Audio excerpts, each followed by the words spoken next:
Bharuch general હોસ્પિટલના જન ઔષધિ કેન્દ્ર ખાતે વિશ્વ જન ઔષધિ દિવસની ઉજવણી કરાઈ। પ્રધાનમંત્રી જન ઔષધિ પરિયોજના અંતર્ગત જન ઔષધિ વિશે જાગૃતિ ફેલાવવા માટે જન ઔષધિ દિવસ દર વર્ષે 7મી માર્ચે ઉજવવામાં આવે છે, જે અંતર્ગત ભરૂચ જનરલ હોસ્પિટલ ખાતે જિલ્લા પંચાયત પ્રમુખની અધ્યક્ષતામાં જન ઔષધિ સપ્તાહની ઉજવણી કરવામાં આવી।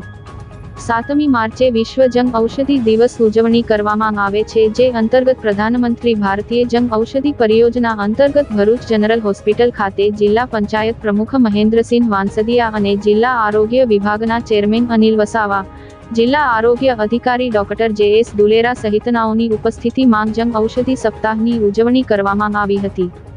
આ પ્રસંગે ઉપસ્થિત જિલ્લા પંચાયત પ્રમુખ મહેન્દ્રસિંહ વાંસદિયાએ જણાવ્યું હતું કે જન ઔષધિ કેન્દ્ર પર લોકોને આરોગ્યલક્ષી સુવિધાઓ અને તેની દવા, ઔષધિઓ ઓછી કિંમતે અને સરળતાથી મળી રહે, સાથે diabetes, blood pressure, cancer, gastro, vitamins વગેરેની 2100 કરતાં વધુ દવાઓ તથા 150મી વધુ સર્જિકલ ઉપકરણો બજાર કિંમત કરતાં સસ્તા ભાવે મળી રહે છે।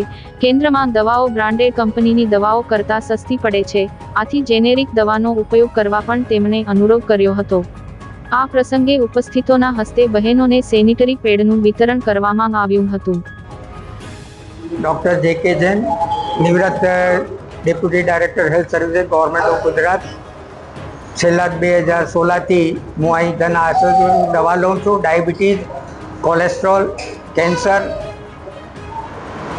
અને અન્ય બીમારી માટેની એ દવા માર્કેટ કરતાં અહીં સારી ક્વોલિટીની અને કિંમતી રેટમાં મળે છે, સસ્તી, ઓર એનો ફાયદો થાય છે। કોઈ તકલીફ, આડઅસર કંઈ થતી નથી। એ ગરીબો માટે ઓર બધા માટે બી સારી છે। સરકારી ઓફિસર હોવા છતાં પણ હું બધાને કહું છું કે સરકારી હોય કે ના હોય પણ એ દવા અહીંથી લે વધારે સારું। ડાયાબિટીસની, કેન્સરની, કોલેસ્ટ્રોલની એ બધી એની ડ્રાઈવ ચાલે છે આરોગ્ય વિભાગ તરફથી, જે લોકોને જલ્દીથી જલ્દી નિદાન થાય અને જલ્દીથી જલ્દી એના સારવાર અને રોગ મળે। ધન્યવાદ।